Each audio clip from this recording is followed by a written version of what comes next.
Good day, here are the top stories from the Philippine News Agency. The government is warning everyone in Luzon to brace for the impact of Leon, which intensified this morning into a super typhoon. The Office of Civil Defense particularly urged residents and local government units in Central Luzon, Calabarzon, and Bicol region to be informed and prepare for the weather conditions from Leon.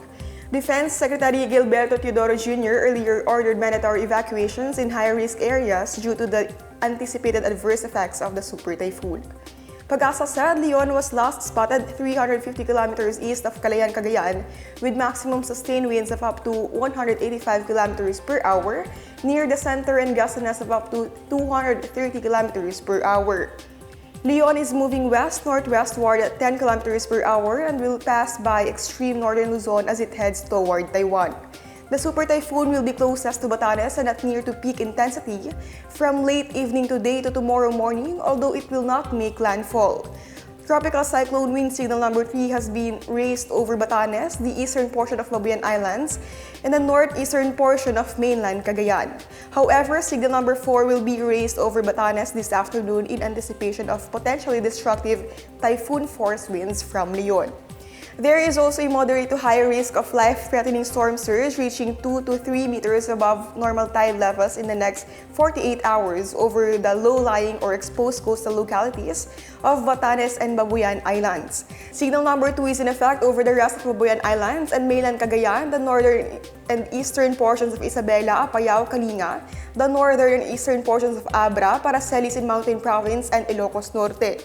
The rest of Isabela, Quirino, Nueva Vizcaya, the rest of Mountain Province, Ifugao, Benguet, the rest of Abra, Ilocos Sur, La Union, Pangasinan, Nueva Ecija, Aurora, the northern eastern portion of Tarlac, the northern portion of Bulacan, the northern portion of Quezon, including Polillo Islands, Camarines Norte, the northern portion of Camarines Sur, and the northern and eastern portions of Catanduanes are signal number 1. Batanes, Cagayan, including Babuyan Islands, Ilocos Norte, Apayao, Kalinga, Abra, and Isabela will experience stormy weather due to Leon. Aurora, Nueva Ecija, Quezon, Camarines Norte, Camarines Sur, Catanduanes, and the rest of Cagayan Valley, Cordillera Administrative Region, and Ilocos Region can expect rains with gusty winds. Metro Manila, Visayas, and the rest of Luzon will have cloudy skies with scattered rain showers and thunderstorms, while Mindanao will experience partly cloudy to cloudy skies with isolated rain showers or thunderstorms.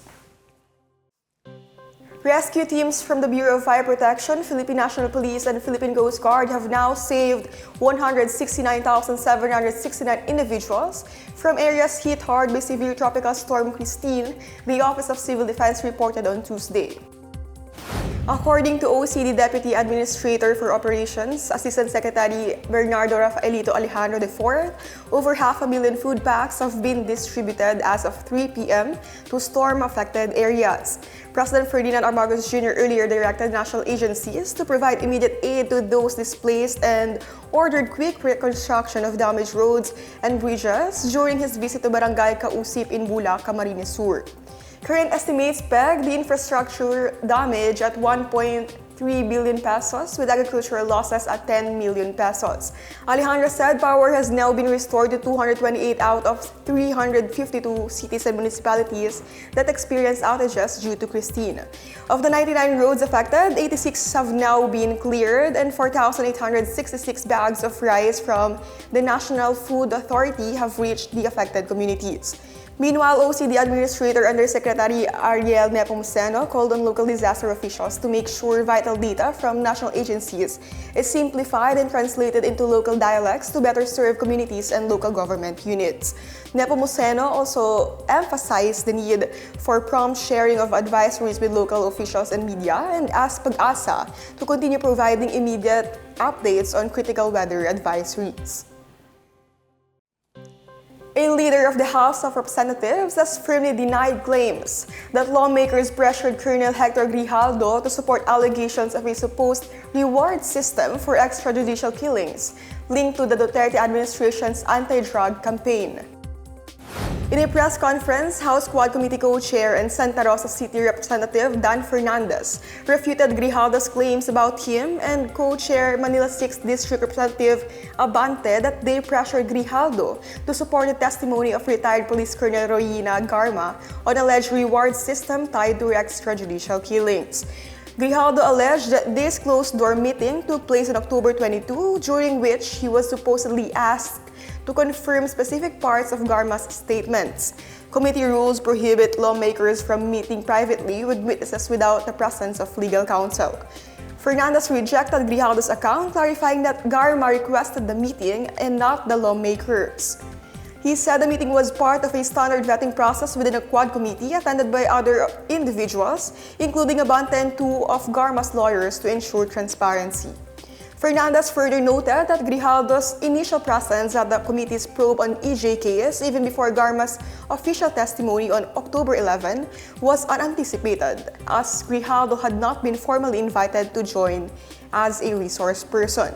Fernandez implied that the allegations of coercion could be an attempt to sabotage the committee's ongoing investigation. He also reacted to former President Rodrigo Duterte's remarks accusing him and Abante of persuading someone to lie, stating he may consider legal action. He asserted that the committee is still dedicated to transparency and ready to handle any legal issues that come up. In news from the provinces, minimum wage earners, including kasambahay in Western Visayas, will get an increase in salaries.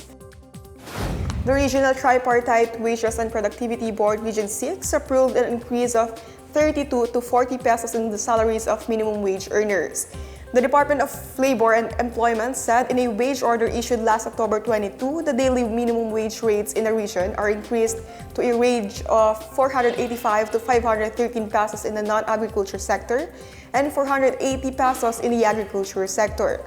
The Western Visayas Wage Board also approved a 1,000 peso monthly increase for kasambahay in the region, bringing their monthly minimum wage to 6,000 pesos. The increase will directly benefit over 193,000 minimum wage earners and 160,000 domestic workers. The wage order will be published on November 1 and will take effect on November 17.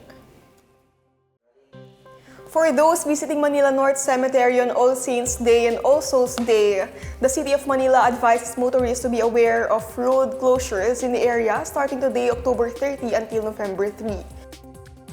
In advisory, the Manila Public Information Office said the roads that will be affected by the closure will be parts of Aurora Boulevard, Blumentritt Road, Retiro Street, Masada Street, Dimasalang Road, and P. Guevara Street. The road closures will be effective until 7 p.m. of November 3.